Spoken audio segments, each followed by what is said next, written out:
ನಮಸ್ತೆ ಎಲ್ಲರಿಗೆ, ಹೆಂಗದಿರಿ? ಬೇಷ ಇರ್ತೀರಿ? ಆಯ್ತು, ನಾನು ಇವತ್ತು ನಿಮಗೆ ಹಣ್ಣು ಮೆಣಸಿನ್ಕಾಯಿ ಚಟ್ನಿ ಮಾಡೋದು ತೋರಿಸ್ಕೊಡ್ಬೇಕಂತಿದ್ದೀನಿ. ಇದು ಕೆಂಪು ಹಣ್ಣು ಮೆಣಸಿನ್ಕಾಯಿ. ಇನ್ನು ಹಣ್ಣು ಮೆಣಸಿನ್ಕಾಯಿನ 1 kg ತಂದಿದ್ದೆ ನಾನು. 1 kg ತಂದುಬಿಟ್ಟು 2 ದಿನ ನೆರಳಲ್ಲಿ, ಫ್ಯಾನ್ ನೆರಳಲ್ಲಿ ಒಣಗಾಕ್ಬೇಕು. ಇದನ್ನು ಆರಾಕಬೇಕು. ಹಂಗೆ ಆರಾಕಿದ್ರೆ ಫಸ್ಟ್ಗೆ ನೀವು ಮಾಡೋಕೆ ಹೋದರೆ ಚಟ್ನಿ, ಹಣ್ಣು ಮೆಣಸಿನ್ಕಾಯಿ ಚಟ್ನಿ ತಂದ ತಕ್ಷಣ ಮಾಡೋಕೆ ಹೋದರೆ ಇದರಲ್ಲಿ ಇನ್ನೂ ನೀರಿನ ಅಂಶ ಇರುತ್ತೆ. ಆ ನೀರಿನ ಅಂಶ ಏನಾಗುತ್ತೆ, ಚಟ್ನಿ ಮಾಡಿದರೆ ಭಾಳ ದಿನ ಉಳಿಯಲ್ಲ, ಕೆಟ್ಟೋಗ್ತೈತೆ. ಹಾಗಾಗಿ 2 ದಿನ ತಪ್ಪಿದ್ರೆ 3 ದಿನವೂ ಇರಲಿ, ಏನು ತೊಂದರೆ ಇಲ್ಲ. 2 ದಿನ ಆದಮೇಲೆ ನೀರಿನ ಅಂಶ ಇದರಲ್ಲಿ ಹೋಗಿ ಈ ಥರ ಬಾಡ್ದಂಗೆ ಕಾಣಿಸ್ತದೆ ನೋಡ್ರಿ. ಪೂರ್ತಿ ಹಣ್ಣಾಗೈತಿ. ಈಗ ನೋಡ್ರಿ, ಇದರಲ್ಲಿ ಈಗ ನೀರಿನ ಅಂಶ ಇಲ್ಲ. ಈ ಥರ ಬರಬೇಕಿದು ಮೆಣಸಿನ್ಕಾಯಿ. ಅಷ್ಟು 2 ದಿನ ಒಣಗಾಕೋದ್ರಲ್ಲಿ ಫಸ್ಟ್ ತಂದು ಒಣಗಾಕಿದ್ಮೇಲೆ ಈ ಥರ ಒಂದೊಂದು ಮೆಣಸಿನ್ಕಾಯಿ ಕೆಟ್ಟೋಗ್ತಿರ್ತಾವ. ಈ ಥರ ನೋಡ್ರಿ ಹೆಂಗೆ ಕೆಟ್ಟೋಗೈತೆ ನೋಡ್ರಿ.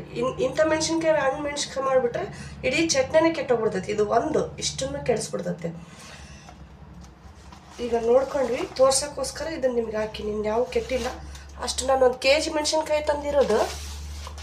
ಇಲ್ಲಿ ನೋಡ್ರಿ, ಇಷ್ಟೊಂದು ಕೆಟ್ಟೋಗಿದೆ. 2 ದಿನ ಒಣಗಾಕಿದ್ದೆ, ಇಷ್ಟೊಂದು ಕೆಟ್ಟೋಗ್ಬಿಟ್ಟ. ಸುಮಾರು ಇದು ಒಂದು 1/4 kg ಮೇಲೇ ಕೆಟ್ಟೋಗಿತ್ತು ನೋಡ್ರಿ ಇದು. ಸೊ ಇಷ್ಟು ಮಾತ್ರ ನಮ್ಮ ಚಟ್ನಿಗೆ ಬಂದವ. ಇದು ಆಯ್ತು, ಕೆಟ್ಟೋಗಿದ್ದು ಸೈಡ್ ಗಿಡನ. ಏನಾಗಲ್ಲ, ಇದು ಕಸದಿಂದ ರಸ ಅಂತೆ. ಅದನ್ನು ಮಾಡಿ ತೋರಿಸ್ತೀನಿ ನಿಮಗೆ. ಇದೀಗ ನಾವು ಇದರಲ್ಲಿ ಹಾಕೋಣ ಮಿಕ್ಸಿ ಜಾರಲ್ಲಿ. ಈಗ ಹಿಂಗೆ ಹಾಕ್ಬಿಟ್ರೆ ಎಲ್ಲ ತುಂಬ್ದಂಗೆ ಆಗ್ತದ್ರಿ. ಅದಕ್ಕೆ ಹಿಂಗೆ ಮುರಿದು ಹಾಕೋಣ.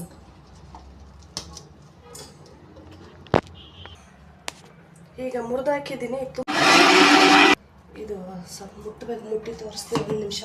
ಕೈಗೆ ಗ್ಲೌಸ್ ಹಾಕೊಳ್ರಿ, ಇಲ್ಲಾಂದ್ರೆ ಕೈ ಉರಿ ಬಂದ್ಬಿಡ್ತೈತೆ.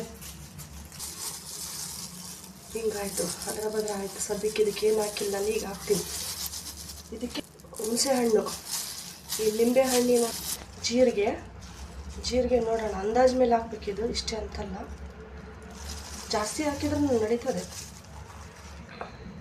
ಎಲ್ಲ ಹಾಕಿದೆ. ಜೀರಿಗೆ, ರುಚಿಗೆ ತಕ್ಕಷ್ಟು ಉಪ್ಪು,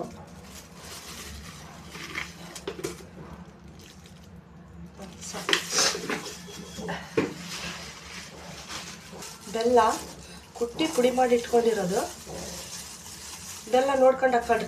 ಬೆಲ್ಲ ಇದಕ್ಕೆ ಬೇಕೆ ಅಂತಲೇ ಏನಿಲ್ಲ, ಬೇಡ ಅಂದ್ರೆ ಸ್ಕಿಡ್ ಮಾಡ್ಬೋದು. ಕೊನೆಯದಾಗಿ ಬೆಳ್ಳುಳ್ಳಿ, ಇಷ್ಟು 2 ಗಡ್ಡೆ ಬೆಳ್ಳುಳ್ಳಿ ತೊಗೊಂಡಿಲ್ಲ ನಾನು. ಈಗ ನೋಡಿ, ಹಿಂಗಾಗಿತ್ತಿದ್ದು.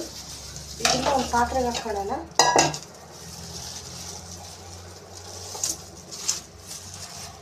ನೋಡ್ರಿ, ಹಿಂಗಾಗೆ ಕೆಂಪಿಗೆ ಕಲರ್. ಇದು ಹಿಂಗೆ ಇರ್ಬೇಕು, ಬೀಜ ಕಾಣಂಗೆ ಈ ಚಟ್ನಿ.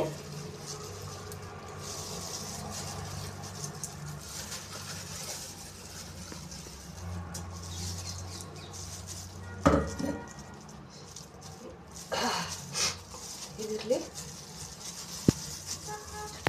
ಎಲ್ಲ ಆಯ್ತಲ್ಲ. ಇದು ಪಾತ್ರೆನಲ್ಲಿ ಹಾಕ್ಕೊಂಡಿವಲ್ಲ, ಇದಕ್ಕೆ ಎಣ್ಣೆ ಹಾಕ್ಕೋಬೇಕು. ಯಾವುದಾದ್ರೂ ಎಣ್ಣೆ ಹಾಕ್ಕೊಳ್ರಿ. ಇದಕ್ಕೆ ಹಿಂಗೆ ಹಸಿ ಎಣ್ಣೆ, ಇದಕ್ಕೆ ಬಿಸಿ ಮಾಡ್ಕೊಂಡು ಹಾಕೊಳ್ಳೋ ಅವಶ್ಯಕತೆ ಇಲ್ಲ. ಹಸಿ ಎಣ್ಣೆ ಹಾಕಿಡಬೇಕು. ಹಂಗಾದ್ರೆ ಸುಮಾರು ನಿಮಗೆ ಒಂದು 3 ತಿಂಗಳವರೆಗೂ ಬರ್ತದೆ, ಕೆಡಲ್ಲ ಇದು. ಒಂದು ಇದರಿಂದ 2 ಅಷ್ಟು ಹಾಕಿರ್ತೀವಿ. ಬೇಕಾದ್ರೆ ಇನ್ನು ಸ್ವಲ್ಪ ಹಾಕೋಬೋದು. ಸ್ವಲ್ಪ ಟೇಸ್ಟ್ ನೋಡ್ತೀನಿ, ಜಾಸ್ತಿ ಇರ್ತೈತೆ. ಇಷ್ಟು ಸಾಕು. ಆಹಾ, ಚೆನ್ನಾಗಿದೆ, ತುಂಬ ಚೆನ್ನಾಗಿದೆ. ಖಾರ ರೀ. ಇಲ್ಲಿ ನಮ್ಮ ಬಳ್ಳಾರಿಗೆ ಮೇಲೆ ಬಿಸಿಲು ಉರಿತಿರ್ತತೆ, ಮೇಲೆ ದಗದಗ ಅಂತಿರ್ತತೆ, ಕೆಳಗೆ ಕುಂಡಿ ಉರಿತಿರ್ತತೆ. ಇನ್ನೂ ಖಾರ ಬೇಕಂತಾರ್ರಿ ನಾವು ಬಳ್ಳಾರಿ ಜನ. ರೆಡಿ. ಇದನ್ನು 3 ತಿಂಗಳು ನಾವು ಬಿಸಿ ಅನ್ನಕ್ಕೆ ತುಪ್ಪ ಕಲ್ಸ್ಕೊಂಡು ತಿನ್ಬೋದು. ರೊಟ್ಟಿಗೆ ತುಪ್ಪ ಅಥವಾ ಬೆಣ್ಣೆ ಹಚ್ಕೊಂಡು, ಈ ಚಟ್ನಿ ಹಚ್ಕೊಂಡು ಸುತ್ಕೊಂಡು ರೋಲ್ ಮಾಡ್ಕೊಂಡು ತಿನ್ಬೋದು. ಚಪಾತಿಗೆ ರೋಲ್ ಮಾಡ್ಕೊಂಡು ತಿನ್ಬೋದು. ದೋಸೆ ಮಾಡೋವಾಗ ದೋಸೆ ಏನು ಮಸಾಲ ದೋಸೆ ಅಂತ ಮಾಡ್ತೀವಲ್ಲ, ಆ ದೋಸೆ ಮೇಲೆ ಸ್ವಲ್ಪ ಹಚ್ಚಿ ದೋಸೆ ಮಾಡ್ಬೋದು. ಇದೆಲ್ಲದಕ್ಕೂ ಯೂಸ್ ಆಗುತ್ತೆ. ಬಿಸಿ ಅನ್ನದ ಜೊತೆ, ಈಗ ಸದ್ಯಕ್ಕೆ ಬಿಸಿ ಅನ್ನದ ಜೊತೆ ಈ ಹಣ್ಣು ಮೆಣಸಿನ್ಕಾಯಿ ಚಟ್ನಿ ನಾವು ಟೇಸ್ಟ್ ಮಾಡೋಣ. ಹಣ್ಣು ಮೆಣಸಿನ್ಕಾಯಿ, ಅದ್ರ ಜೊತೆ ಸ್ವಲ್ಪ ತುಪ್ಪ. ವಾವ್, ತುಪ್ಪ ಟೇಸ್ಟ್ ಮಾಡೋಣ.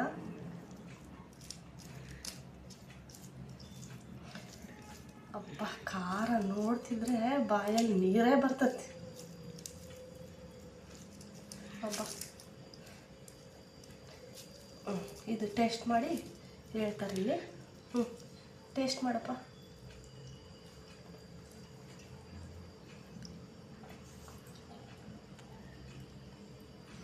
ಕಾರಣನೇ ಇಲ್ಲ.